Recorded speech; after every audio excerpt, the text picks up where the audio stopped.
말씀은 히브리서 10장 보겠습니다. 히브리서 10장 35절에서 37절.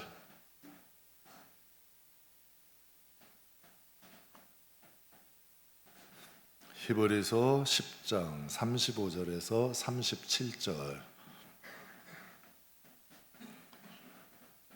함께 봉독하겠습니다. 그러므로 너희 담대함을 버리지 말라.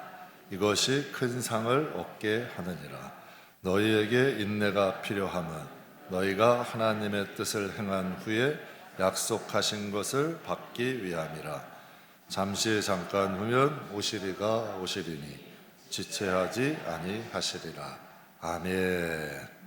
성도가 담대할 수 있는 이유, 우리 믿음의 선진들을 보면요, 다 담대해요. 아브라함도 담대했고요, 이삭도 담대했고요, 야곱도 담대했고요, 요셉도 담대했고요, 다윗도 담대했고요, 에스더도 담대했고요, 다니엘도 담대했고요. 하나님 제대로 믿으면 담대해져요. 하나님 설 믿으니까 자꾸 세상과 타협하죠. 하나님 제대로 믿고 신앙만 제대로 들어가면 정말 담대해져요. 용사가 돼요. 여러분, 이 시대를 매개해서 무슨 시대라 그래요? 불확실성의 시대라 그래요. 불안한 시대죠. 뭔가가 불확실해. 그럼 불안하다는 거예요. 근데 이 시대가 그렇대요. 불확실성 시대야. 그러니까 사람이 불안한 거죠. 근데 성도는 담대할 수 있는 이유가 뭐냐는 거죠. 학생은 학생대로 힘들어해요. 내가 이렇게 공부한다고 내 미래가 밝을까? 뭐 직장인은 직장인대로 내가 이렇게 열심히 일한다고 과연 내 미래가 밝을 수 있을까? 뭐 이런 게 이제 불확실하니까 두려운 마음이 생기는 거예요. 그러니까 여러분, 이 불확실한 시대, 모든 것이 불안한 이 시대에 믿음 지키며 살기란 더 어려운 거죠. 그러니까 자꾸 타협하는 거예요. 자꾸 세상 반 하나님 반 걸치고 사는 거예요. 불확실한 시대에 불안하니까 내가 하나님까지 믿으면 더 힘들어질 걸로 생각하는 거지. 그러니까 제가 그런 생각을 가끔 합니다. 앞으로 우리 자녀들이 신앙 지키고 믿음 지키고 살기는 더 어려워지겠다, 이런 생각을 하게 돼요. 저는 이 시대야말로 우리 성도들에게 담대함이 필요한 시대예요. 성도들에게 용기가 필요한 시대가 바로 이 시대라고 생각합니다. 그래서 이 히브리서는 건너온 사람들, 이스라엘 백성들에게 말씀하시는 거 아니에요? 그들에게 이렇게 말씀하세요. 35절에 그러므로 너희 뭘 버리지 마라? 왜 담대함을 버리지 말래요? 이것이 큰 상을 얻게 하느니라. 담대함이 있는 사람에게 응답이 있어요. 담대함이 있는 사람이 하나님이 역사할 수 있고요, 담대함이 있어야 열매도 맺는 거예요.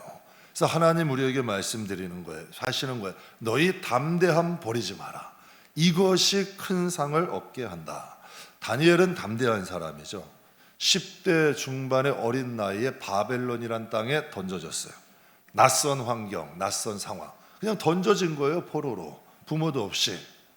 그리고 여러분, 90세가 넘는 고령의 나이에 같은 동료 신하들이 모함을 한 거예요. 그래서 어디에 던져져요? 사자굴에 던져졌어요. 10대에도 버려지고 80세가 넘은 고령의 나이에도 사자굴에 던져졌어요. 그러니까 10대의 어린 나이나 바벨론에 들어가 90이 넘어 세상을 떠나긴 그날까지. 그런데 다니엘의 신앙은 어때요? 10대에 끌려가서 90세가 넘어서 세상을 끝나는 그날까지. 여러분, 이 다니엘의 신앙을 바벨론이 꺾어요? 못 꺾어? 못 꺾어요. 참 신기한 거죠.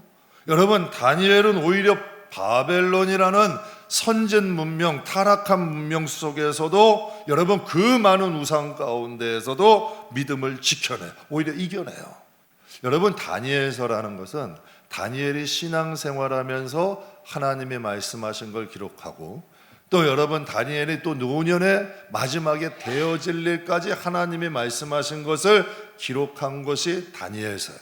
그래서 성경의 구약의 예언서 하면 다니엘, 신약의 예언서 하면 요한계시록, 대표적인 예언서예요. 그럼 보세요. 지금 신앙생활을 어디서 했어요? 바벨론에서 했어요. 그럼 다니엘이 바쁜 사람이 안 바쁜 사람이에요? 여러분, 나라의 총리예요. 왕의 가까이에서 있는 사람이에요. 왕의 가까이에서 왕을 돕는 사람이에요. 그냥 고급 관리야, 고위직, 그것도 바벨론이라는 큰 나라, 얼마나 바빠요. 그런데 그 가운데서 그의 영성과 영감은 어떠냐는 얘기예요. 그냥 여러분 믿음을 지키는 건 내 믿음 하나 달랑달랑 지킨 정도가 아니라 여러분 영감이 살아있고 영성이 살아있는 믿음의 사람이 된 거예요. 다니엘이 생전에 4명의 왕을 모셨어요.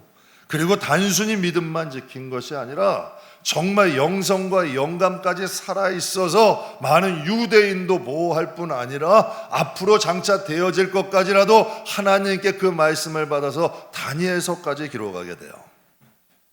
여러분, 다니엘이 여러분 담대함이 무엇을 얻게 한 거예요? 다니엘은 담대한 사람이죠. 다니엘의 그 담대함이 여러분 신앙만 지킨 것이 아니라 신앙도 지키고 그의 여러분 직업도 지키고 그의 가족도 지키고 그의 여러분 주위에 있는 모든 것까지 지킬 수 있는 능력이 되니까 하나님 말씀은 1.1획도 떨어지지 않아요. 너희 담대함을 버리지 마라. 그 담대함이 너에게 상이 될 것이다. 성도는 담대함이 있어야 돼요. 뭔가 여러분 굳게 뿌리 내린 담대함이 있어야 내 신앙도 지키고 내 가정도 지키고 여러분 하나님의 뜻도 이룰 수 있는 믿음의 사람 되는 줄 믿습니다. 신앙이란 게 뭘까요? 신앙이란 하나님과의 약속이에요. 여러분 하나님과의 약속을 바라보는 성도들에게는 반드시 담대함이 있어요. 왜? 그 약속까지 이루어지게. 그러니까 신앙은 하나님의 약속이거든요. 그 약속이 이루어지는 거예요. 그러니까 이 세상에서도 이루어지고 내세에서도 이루어지고, 그래서 그 하나님의 약속을, 하나님과 약속한 것을 지키면서 살아가는 게 신앙생활 아니에요. 그런데 그 신앙생활을 하도록 세상에 그냥 놔두냐는 얘기예요. 여러분 끊임없이 우리의 믿음 흔들어대잖아요. 끊임없이 여러분 우리의 믿음을 흔들어대고 여러분 여러 가지의 염려 걱정들을 주죠. 그런데 여러분 다니엘과 같은 사람은 뭐가 있었다? 담대함이 있었어요. 그래서 그 약속이 이루어지기 위해서는 성도에게는 담대함이 있어야 돼요. 그래서 오늘 여러분과 함께 이러한 성도가 담대함과 용기를 갖고 살아가기 위해서, 우리 다 담대하기 원하잖아요. 그런데 그게 마음처럼 쉽게 돼요? 용기 있게 살아가고 싶어요. 그런데 그게 마음대로 쉽게 되던가요? 그렇다면 이 담대함과 용기를 갖기 위해서 필요한 것이 있어요. 성도가 가져야 될 마음. 이 두 마음을 가지면 우리가 이 세상을 살아갈 때 좀 담대하게 용기 있게 살아갈 수가 있어요. 그 두 가지 잠깐 은혜 나누겠습니다. 담대함과 용기를 갖기를 원하신다면 첫 번째 인내하는 법을 배우세요. 여러분 나이가 많다고 인내할 줄 아는 거 아니더라고요. 나이가 어리다고 여러분 인내할지 모르는 게 아니더라고요. 인내는 배워야 돼요. 인내는 인생에 여러분 하나님 앞에 좀 담대하게 살기를 원한다면 인내할 수 있는 법을 배워야 돼요. 왜냐하면 오늘 본문 말씀 36절에 너희에게 인내가 필요함은 너희가 하나님의 뜻을 행한 후에 무엇을 받기 위해서? 하나님의 약속이 이루어지기를 원하는 사람은 뭘 배우래요? 인내를 배우라는 거예요. 인내가 필요해야 하나님의 뜻을 행한다는 건 그 길을 걸어간다는 거예요. 그리고 약속을 받을 수 있다는 거죠. 즉 하나님의 약속을 이루기를 원하는 사람들에게는 여러분 인내함이 있어야 돼요. 아브라함은 이삭을 약속받았어요. 몇 년을 기다려요? 25년을 기다려요. 그러면 아브라함의 몸이 자식을 가질 수 있는 몸이에요? 없는 몸이에요? 없는 몸이야. 그런데 아브라함이 하나님을 의심하든가요? 안 하든가요? 안 해요. 이게 진짜 담대함이라는 거예요. 정말 하나님의 말씀을 믿고 따라가는 담대함이 있으니까 아브라함을 통하여 하나님이 선민 삼으시잖아요. 여러분 모세가 이스라엘 백성들을 가나안 땅을 인도하는데요, 출애굽기 민수기를 보면 우여곡절이 너무너무 많아요. 그런데 어떻게 그 많은 가나안의 이스라엘 백성들을 이끌고 가나안 땅까지 갔을까? 여러분도 가정이 있으시잖아요. 자녀들 요즘 많아봤자 많은 가정이 셋, 넷 정도죠. 거기에 가족들 좀 있어도 그 가정 믿음 안에 세우기가 쉽든가요? 어렵든가요? 어려워요. 보통 어려운 게 아니야. 자녀 하나 믿음에 세우는 것도 얼마나 어려운 줄 알아요? 그런데 이스라엘 백성은 200에서 300만이야. 그 백성을 가나안까지 끌고 간다? 야, 이게 보통 일반적 사람이라면 할 수 없는 거예요. 여러분 그런데요, 하나님이 그런 인도자로 세우려고 모세를 미디안 광야로 이끌어서 40년을 훈련시킵니다. 그래서 여러분 그 다혈질의 사람이 지면에서 가장 온유한 자가 돼버리는 거예요. 뭘 배운 거예요? 인내를 배우는 거예요. 여러분 자식이 몇 명 그냥 가지만 흔들어대도 복장이 터지잖아. 그런데 여러분 그 수많은 사람이 그래도 그것을 인내하고 약속의 땅 바라보며 가는 거 아니에요. 제가 목회하면서 또 저도 이제 인생을 살아가면서요, 목회와 인생을 놓고 딱 한 단어로 목회를 잘하려면, 뭐 지금도 잘하는 목회는 아니지만 그냥 목회도 잘하고 가정도 잘 세우려면 필요한 거 한 가지만 뽑으라면 여러분 저는 인내를 뽑겠어요. 목회도 인내만 잘하면 하나님이 하시더라고. 근데 꼭 인간이 나서니까 어려워지더라고. 그런데 정말 하나님만 바라보고 하나님 의지하고 인내하면 목회도 하나님이 진짜 하시더라고. 가정도 마찬가지예요. 섣부른 내 판단이 아니라 잘 참고 인내만 하면 하나님이 인도하시더라고. 하나님의 이끄심이 나에게만 하나님이 아니라 자식에게도 하나님이더라고. 하나님께 나도 자식이지만 내 자식도 하나님께는 자식이야. 그러니까 인간이 여러분 잘 인내만 하면 나가도 하나님이 인생을 인도하시는 것을 보게 돼요. 여러분 에드먼드 힐러리라는 영국 청년이 있어요. 이 청년은 젊은 날이 호기 좋게 세계에서 가장 높은 에베레스트 산 등정을 도전한 거예요. 근데 보기 좋게 호기 좋게 등정을 도전했는데 젊은 혈기에 도전을 한 거죠. 근데 보기 좋게 중간에서 좌절하고 말아요. 그래서 그는 그 산에 등정하는 것을 실패하면서 내려오게 돼요. 근데 이 사람이 좀 특이한 게 있어. 그 산에 등정하는 것을 좌절하여서 포기해서 내려오면서 그 산을 바라보면서 이런 말을 해요. 에베레스트 산이여, 너는 더 이상 자라지 못한다. 너는 더 이상 자라지 못하지만 나는 자랄 것이다. 나의 힘도 자라고 나의 능력도 자랄 것이고 내가 구비한 장비도 더 나아질 것이다. 나는 반드시 돌아오겠다. 기다려라. 내가 너를 청복하겠다. 여러분 이 힐러리라는 사람이 어떻게 됐을까요? 10년 후에 정말 여러분 장비가 다 새롭게 갖추어 가지고 등정을 도전해요. 그들과 여러분 그 등정에 성공했을까요? 못했을까요? 성공했어요. 10년을 준비한 거야. 10년을 준비해서 다시 도전해서 그것을 여러분 등정하게 된. 여러분 10년이라는 세월이 짧아요? 세상에 이런 말 있죠. 여러분 10년이면 강산도 변해요. 그런데 그 10년이라는 세월을 준비하는데 에베레스트 산 정도 못 정복하겠어요? 여러분 저와 같은 일반인들도 10년만 내가 저 산 등정하겠다고 거기에만 몰입하면 못할까요? 여러분 성도에게는 이런 인내하는 마음이 있어야 돼요. 육신의 힘은 10년 전보다 못해졌지만 그의 마음은 어때요? 마음속의 담대함과 용기는 그 산을 정복할 만큼 자란 거죠. 그러니까 성도에게는 인내를 배워야 돼요. 인내할 줄 있는 마음을 배우면 시간과 환경 앞에 담대할 수 있는 힘이 있어요. 왜 사람들이 조급하잖아요. 환경 앞에 무너지잖아요.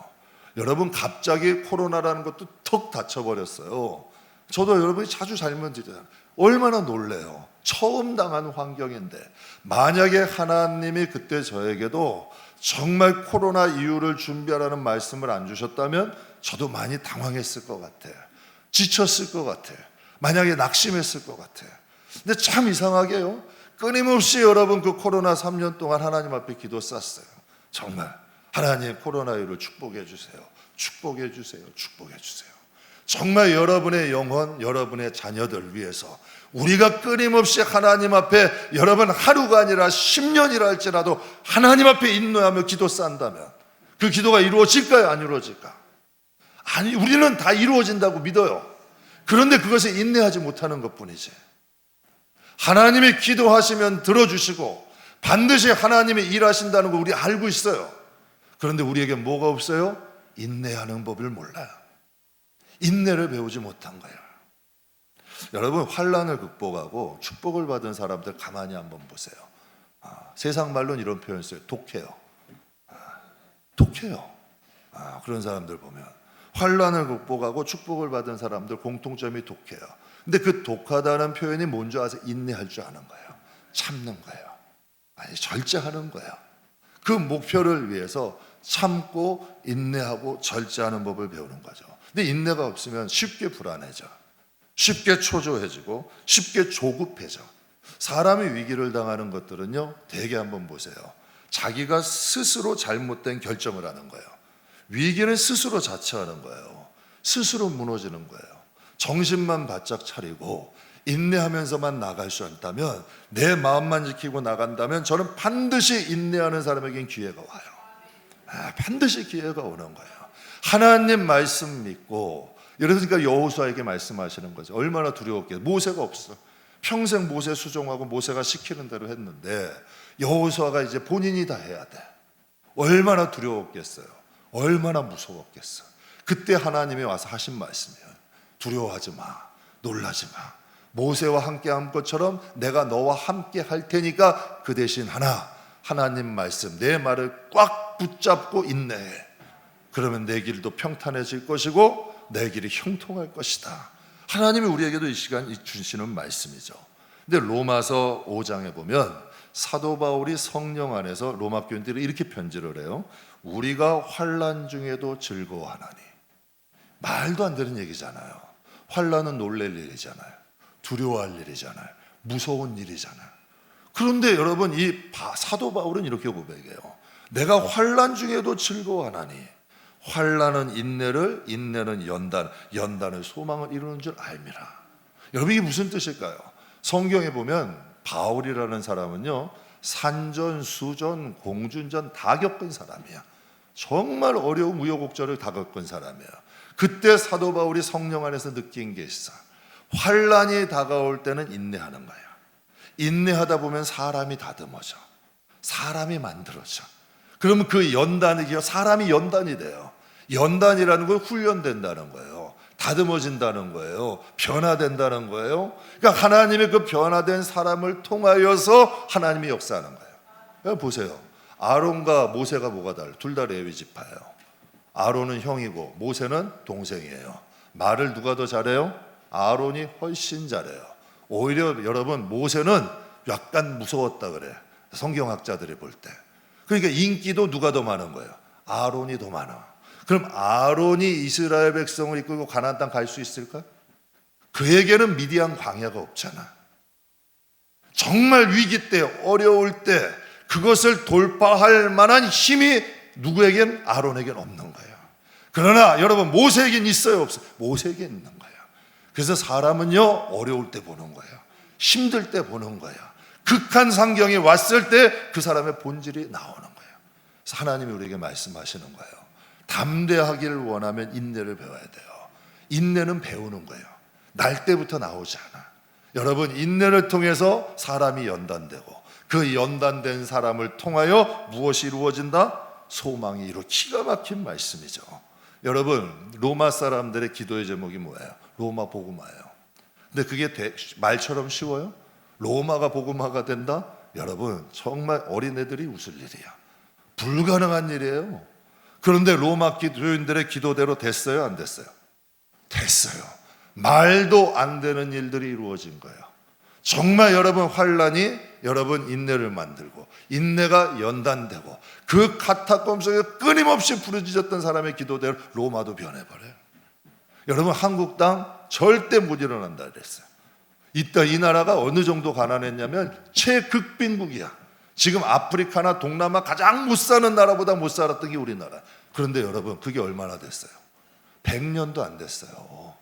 그런데 이런 기적이 일어나. 그래서 세계에서 유례 없는 기적이라 그래요. 저는 믿어요. 이 기적 밑엔 뭐가 있어요? 기도원마다, 여러분, 산마다 기도원 없는데 보셨어요? 우리나라가 그런 곳이었어요. 여러분, 진짜 고가도로 올라가면 십자가 없는 곳이 없는 것이 우리나라였어요. 하나님이 그 기도를 통하여 우리나라 축복하신 거예요. 정말 그 기도가 우리나라에 할 수 없는 일들이 이루어지는 거예요. 여러분, 무엇으로? 인내로. 여러분, 저희 부모님 때만 해도요, 정말 그때는 주 5일제, 요즘 주 4일제도 있더라고요. 그때는 주 6일제였어요. 그것도 아침 일찍 출근해서 해 져야 퇴근하셨어요. 그것도 다 제조, 가서 몸 쓰는 일이에요. 그런데도 금요 예배 가시면 저희 부모님들도 밤새도 금요 철야가 끝나면 또 산에 가서 또 기도하고 오셔. 진짜 그렇게 기도했어요. 문제가 그리고 신정 때 되고 여러분 신년만 맞으면 가방 싸가지고 기도원 올라가셨어요. 금식하면서 무슨 기도했을까? 자식들 기도하는 거예요. 그냥 가정들 위해 기도하는 거예요. 그러고 내려오셨어요. 그런데 그 나라가 어떻게 잘못될 수 있겠냐는 얘기예요. 나라도 변화시키는 거예요. 인내를 가져야 돼요. 기도도 인내해야 기도해요. 믿음 생활도 인내를 배워야지만 여러분 갈 수 있는 길이에요. 여러분 담대함과 용기를 갖기를 원한다면 인내하는 법을 배울 수 있는 저와 여러분 되기를 주의 이름으로 축복합니다. 두 번째로 담대함과 용기를 갖기 위해 필요한 것은 재림신앙을 꼭 가지세요. 재림신앙. 기독교가 여러 가지 교단이 있죠. 장로교, 감리교, 성결교, 침례교, 순복음, 또 뭐 군소교단으로는 뭐 구세군, 루터교, 그리스도교, 뭐 이렇게 등등 좀 몇 가지가 더 있어요. 그런데요, 이 많은 교단들의 공통점이 뭔지 아세요? 공통점이 있어요. 부활신앙과 재림신앙이에요. 부활신앙과 재림신앙은 만약에 부활신앙과 재림신앙이 없으면 그건 이단이에요. 여러분 우리는 부활 따로 재림 따로라고 생각을 해요. 아니에요. 예수님이 오실 때 부활하는 거예요. 예수님이 이 세상에 오실 때 부활의 사건이 일어나요. 그러니까 곧 재림이 부활이야. 그래서 데살로니가전서 4장에 보면 이런 말씀이 있어요. 주께서 호령과 천사장의 소리와 하나님의 나팔 소리로 친히 어디서부터? 하늘로부터 강림하신다. 이게 재림이라는 거예요. 그때 무슨 일이 일어난대요? 같이 읽겠습니다. 그리스도 안에서 그리스도 주께서 강림하실 때 무슨 사건이 일어나는 거예요? 부활의 사건이 일어나는 거예요. 재림과 부활은 같이 일어나는 거예요. 그래서 여러분 우리가 항상 주와 함께 있으리라. 그러므로 이런 말로 서로 위로하라. 성도들이 어렵고 힘들 때는 부활을 바라보는 거예요. 주님이 오심을 바라보는 거예요. 그 약속을 바라보고 이겨내는 거예요.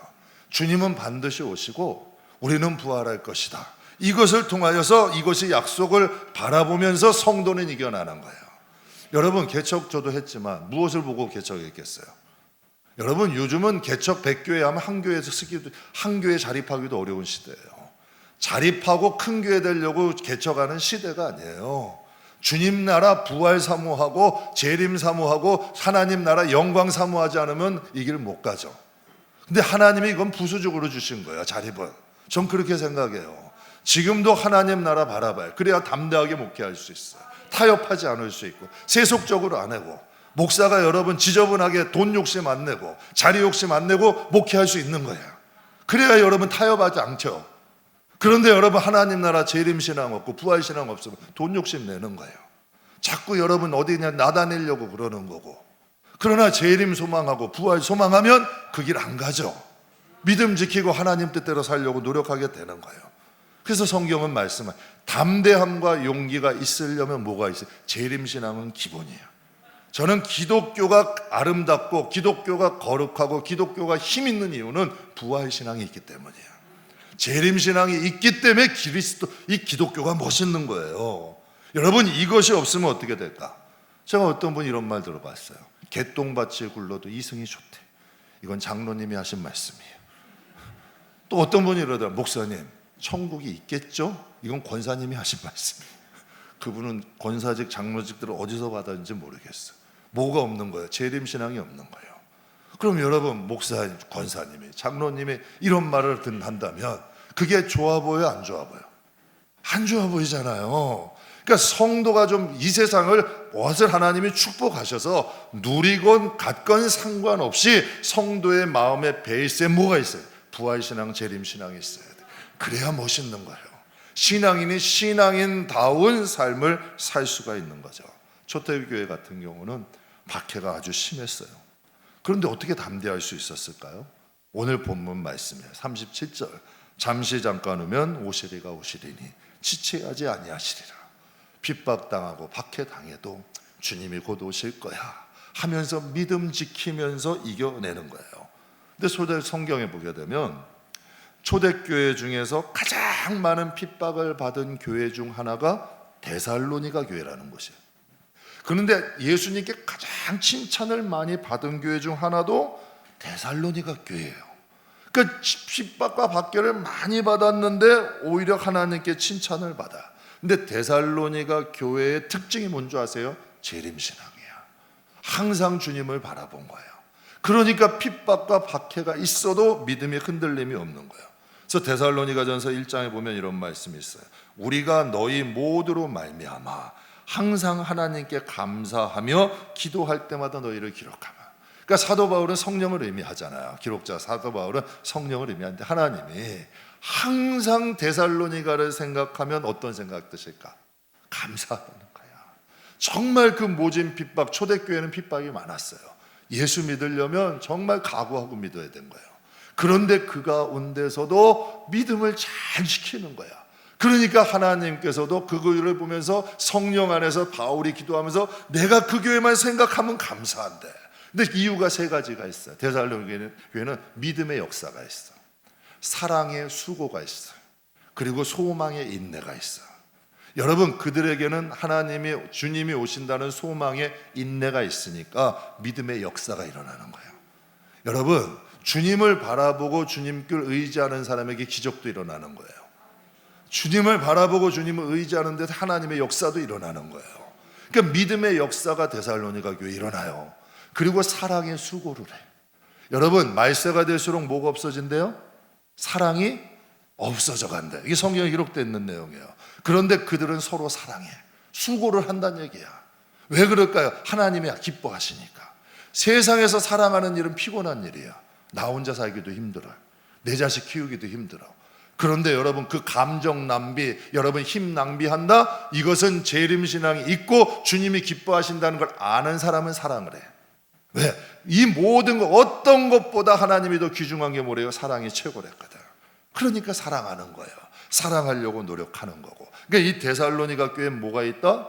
소망을 하니, 주님을 소망하니까 믿음의 역사도 일어나고 사랑의 수고도 하는 거예요. 예수님께서 부활하시고 승천하시기 전에 제자들에게 이런 말씀을 하세요. 제자들을 불러놓고 이런 말씀을 하세요. 너희는 마음에 뭐하지 마라? 근심하지 마라. 하나님을 믿으니 또 나를 믿어라. 내 아버지 집에는 거할 것이 많도다. 내가 너희를 위하여 거처를 예비하러 가노라.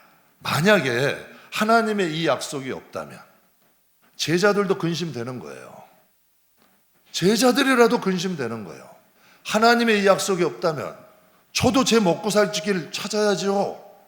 저도 가정이 있는데. 그러나 하나님의 이 약속이 있으니까 하나님을 믿으니 나를 믿으래. 내 아버지 집엔 뭐 할 것이 많도다? 거할 것이 많도다. 너희 거할 곳을 예비하면 내가 와서 어떻게 하겠다? 너희를 내게로 영접하여 나 있는 곳에 너희도 있게 하겠다. 그래서 데살로니가 4장에 약속하신 것도 우리가 항상 주와 함께 있으리라. 서로 일맥상통해요, 안 해요? 다 말씀은 이어지는 거예요. 말씀은요, 구슬거미가 꿰어지듯이 다 이어지는 거예요. 그래서 성경에 빌립보서 3장은, 빌립보서는 이제 옥중서신이라 그래요. 사도 바울이 복음을 전하다 감옥에 갇혔어요. 로마 감옥에. 그런데 로마 감옥 속에서 바울이 이런 고백을 해요. 같이 읽겠습니다. 우리의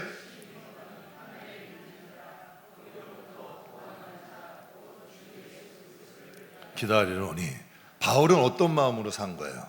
그는 로마 시민권이 있었어요. 당시에 로마 시민권의 가치는 우리 6, 70년대 미국 영주권이에요.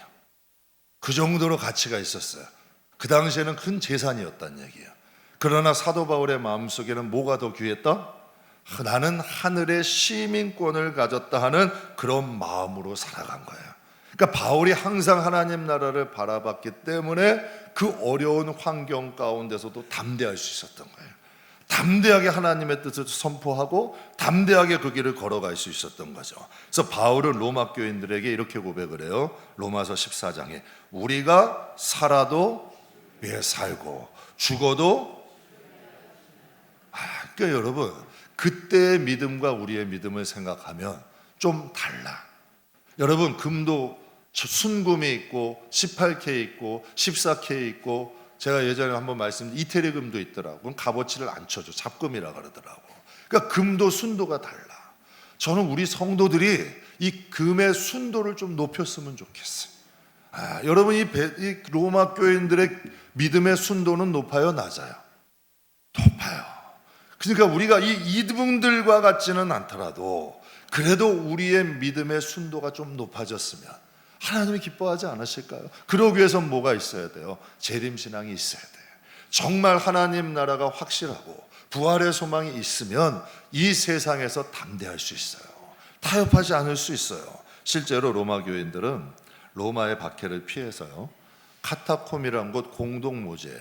거기에다 굴을 파고 숨어 살았어요. 박해를 피해 10대가 300년을 살았는데요, 그 카타콤에 지냈던 여러분 기독교인들 가운데 로마의 상류층 귀족들이 많았대요. 그들이 여러분 거기서 예수를 믿고 이런 로마의 타락한 문화로는 우리는 살면 안 되겠다 하면서 예수를 믿기 위해서 그 핍박을 피해서 그 삶을 살았다는 거예요. 어떻게 이게 가능할까? 재림신앙이 확실하니까 세속된 문화와도 단절할 수가 있는 거예요. 세상에서도 여러분 구별된 삶을 살 수가 있는 거죠. 담대함과 용기가 있는 이 믿음이 잠시 잠깐 후면 오시리리 하는 믿음이 있으니까 세상의 돈 앞에 굴복하지 않고 탐욕 앞에 굴복하지 않고 여러분 나의 믿음을 지키면서 살아갈 수가 있는 거죠. 그렇다면 카타콤에 있던 사람들이 세상을 떠난 지가 몇 년 됐어요? 앞으로 지금 한 2000년이 된 거예요. 로마 시대니까, 로마의 핍박 시대니까 여러분 2000년이 지난 거예요. 그들이 카타콤에서 기본적으로 한 20-30년, 많으면 30-40년, 한 20-30년 사는 거예요. 그럼 20-30년 믿음 지키면서 살다가 지금 어느 곳에 있냐고요? 지금 하나님 편에, 하나님이 예비하신 곳에 있을 거 아니야. 그러면 어떤 게 지혜로운 삶이었냐? 그 당시에는, 지금하고는 좀 다르지만 환경이, 그 당시에는 그들이 바른 선택을 한 거예요? 나쁜 선택을 한 거예요? 바른 선택을 한 거잖아요.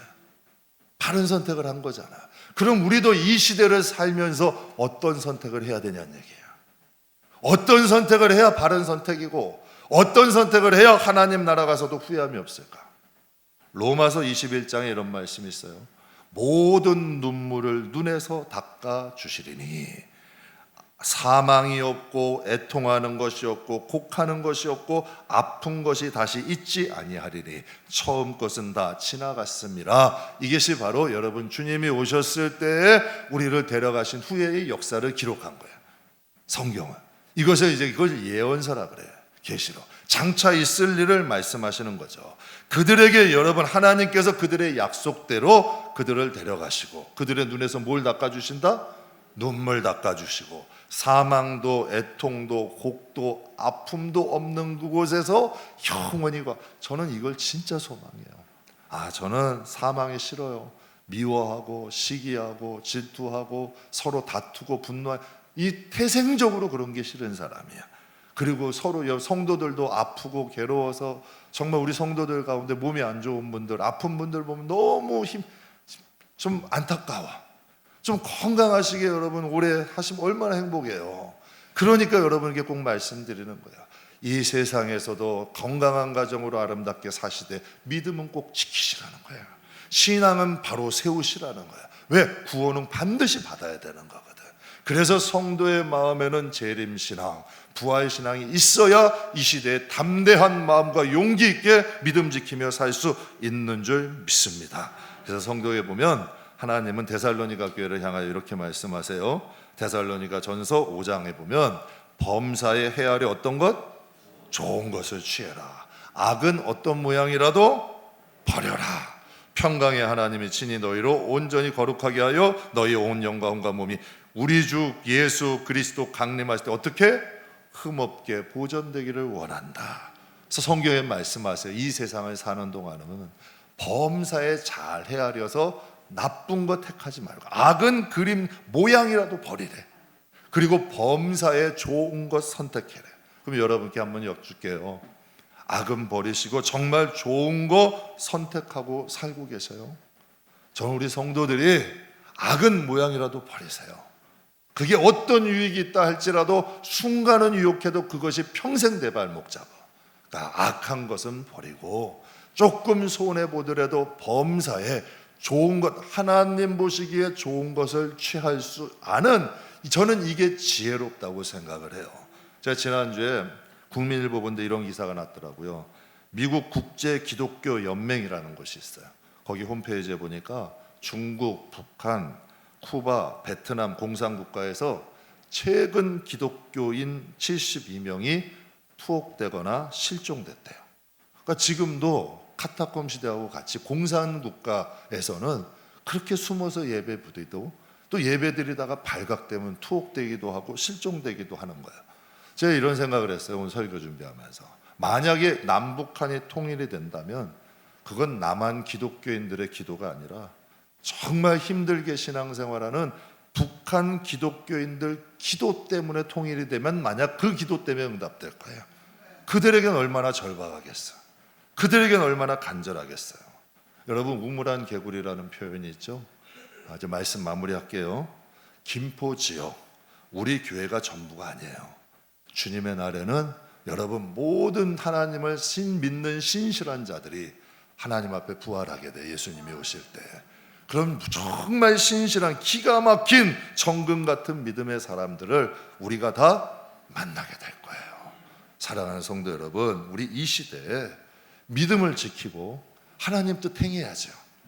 정말 우리를 위해서 예수님이 생명 주셨잖아. 하나님은 아들 희생하셨잖아. 그래도 적어도 나에게 주신 사명, 저는 여러분께 솔직히 말해서 저는 1달란트 받은 사람이에요. 5달란트도 아니고 2달란트 아니고 저는 그냥 1달란트 받은 작은 종이야. 그러나 제가 할 수 있는 건 하고 가고 싶어. 그래도 하나님께 잘했다, 충성된 종아라는 말은 들어야 되잖아요. 여러분도 예수를 믿는다면 그랬다, 착하고 충성된 종아라는 말씀 정도는 들어야 되잖아요. 그러려면 담대함과 용기가 있어야 돼요. 사랑하는 성도 여러분, 인내를 배우세요. 이건 연세가 많은 분이고 어린 사람이고 인내를 배우면 여러분 담대함이 생겨요. 그래서 담대해지면 하나님이 큰 상을 줘. 여러분, 다윗도 그 골리앗 앞에 뭐예요? 담대함이잖아. 여러분, 여호수아도 여리고성 앞에 담대함이잖아요. 결국 그것이 큰 상이 되잖아. 인내는 배워서 나쁠 게 없어요. 인생을 살아가는 데 있어서도, 신앙을 갖는 데 있어서도, 성도 자식 키우는데도 인내가 필요하더라고. 여러분, 이 세상에 모든 열매 맺는 것엔 인내가 필요해요. 인내를 배우세요. 그것이 여러분에게 큰 상이 돼요. 그리고 재림신앙 가지세요. 그래야 세상을 이겨요. 세상의 유혹이요 생각보다 강해요. 그런데 재림신앙, 부활신앙이 있으면 그것을 이길 수가 있어요. 여러분, 때때로 오는 환경에 늘 두려워하고 깜짝깜짝 놀라는 신앙이 아니라 정말 낯선 가나안 땅의 여호수아처럼 강하고 담대하게 인내와 재림신앙으로 무장한 정말 성경에 나오는 십자가 군사 용사들이 다 되시기를 주님의 이름으로 축복합니다.